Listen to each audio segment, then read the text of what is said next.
আসসালামু আলাইকুম ওয়া রাহমাতুল্লাহ। আজকে আমরা অ্যারাবিক অক্ষরগুলো শেখার এবং চেনার চেষ্টা করব। আউযু বিল্লাহি মিনাশ শাইতানির রাজীম। বিসমিল্লাহির রহমানির রহিম। প্রথমে যে লেটারটা দেখতে পাচ্ছি স্টিকের মতো, এটা হচ্ছে আলিফ। আলিফ মুখ গহ্বর থেকে এই লেটারটা তৈরি হবে, আলিফ। এরপরে আমরা বোটের মতো যে লেটার দেখতে পাচ্ছি, ওখানে একটা ডট সাইন আছে বোটের নিচে, এটাকে আমরা বলবো বা। বা দুই ঠোঁটের যে ভেজা অংশ ওটা যুক্ত হয়ে এই বা লেটারটি উচ্চারিত হবে, এটা হচ্ছে বা।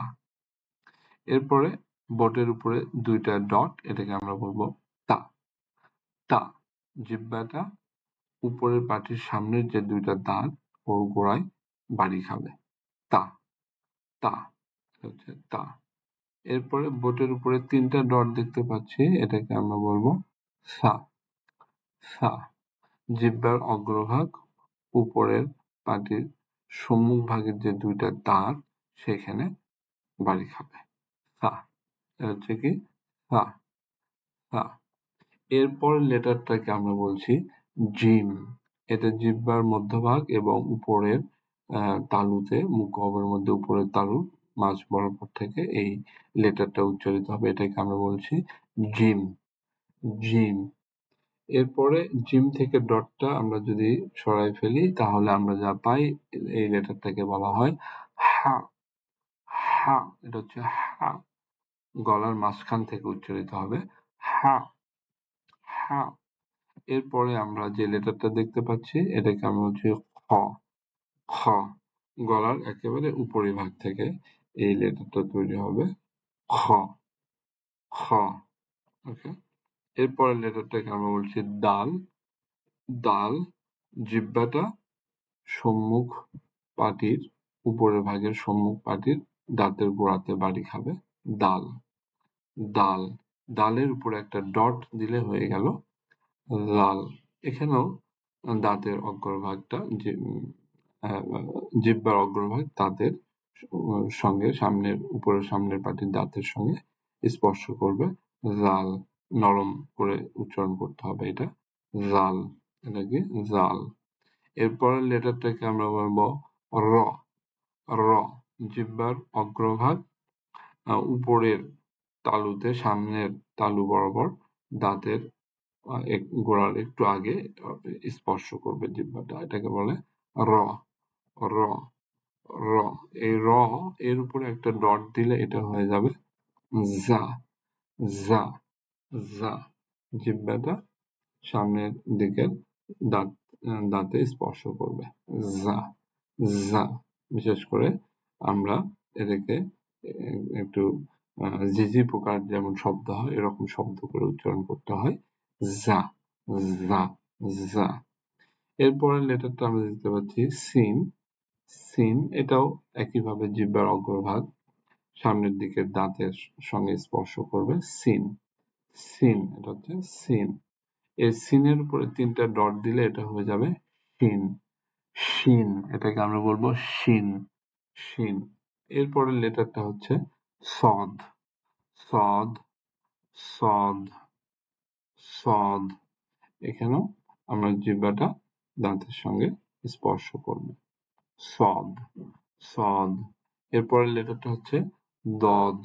এখানে জিহ্বার উভয় অংশ দাঁতের পাটির সঙ্গে এখানে স্পর্শ করবে, এটাকে আমরা বলবো দদ। দদ। দদ এরপরের লেটারটা হচ্ছে আমাদের ত।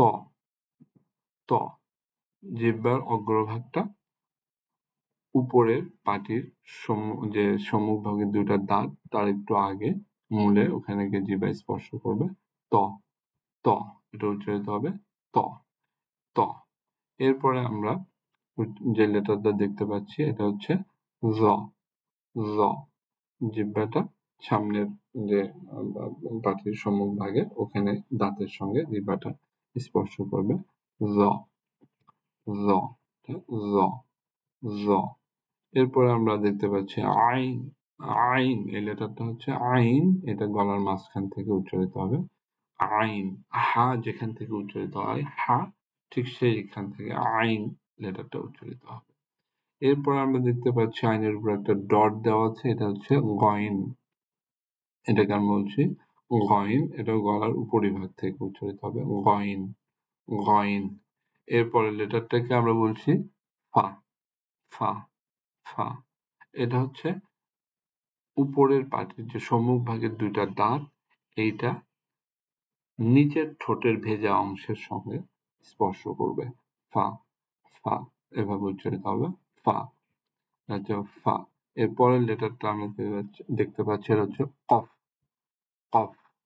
একবারে জিহ্বার মূল এবং সেই বরাবর উপরের তালু যে নরম অংশ, ওইখান থেকে উচ্চারিত হবে কফ, একটু মোটা করে কফ।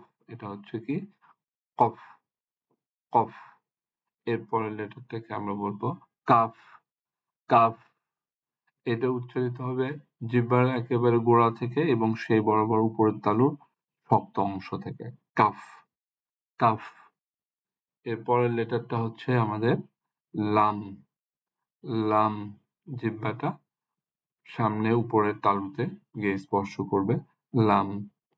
এরপরের লেটারটা হচ্ছে মিম, মিম। ঠোঁট দুটা ঠোঁট থেকে উচ্চারিত হবে এবং ঠোঁট দুটো আবার উচ্চারণ করার পর বন্ধ হয়ে যাবে মিম, মিম, মিম। এরপরের লেটারটা হচ্ছে আমাদের নুন, নুন। জিহ্বাটা উপরের সামনের তালুতে স্পর্শ করবে নুন, নুন। এরপরে আমরা মুখ গহ্বর থেকে উচ্চারণ করবো হচ্ছে ওয়াও। ঠোঁট ইউজ করবো, ঠোঁটটা একটু গোলাকার হয়ে যাবে ওয়াও, ওয়াও, ওয়াও। এরপরের লেটারটা হচ্ছে হা, হা। একেবারে ঠিক বুকের উপরে এবং গলার নিচে, গলার নিচে একবারে গলার বটম থেকে এই লেটারটা তৈরি হবে হা, হা। এটা হচ্ছে হা। এরপরের লেটারটা আমরা দেখতে পাচ্ছি হামজা। এটাও একই জায়গা থেকে আমরা গলার একেবারে বটম নিচ থেকে এটা উচ্চারিত হবে হামজা, হামজা। এটা কি হামজা। এরপরের লেটারটাকে আমরা বলবো ইয়া, এটা হচ্ছে ইয়া। এরপরে আরেকটা লেটার দেখতে পাচ্ছি, এটাকেও আমরা ইয়া বলবো, এটা আরেক ধরনের ইয়ার এক্সপ্রেশন বা প্রকাশভঙ্গি। আলহামদুলিল্লাহ, আমরা অক্ষরগুলো আমরা শিখলাম। এখন এটা বারবার আমরা রিপিট করব। বেশ কয়েকবার রিপিট করলেই তাহলে এগুলো লেটারগুলো আমাদের আয়ত্তে এসে যাবে। আল্লাহ তাআলা আমাদের সবার জন্য সহজ করে দিক। আমরা সবাই ইনশাআল্লাহ চেষ্টা করব। জাযাকাল্লাহু খায়রান। আসসালামু আলাইকুম ওয়া রাহমাতুল্লাহ।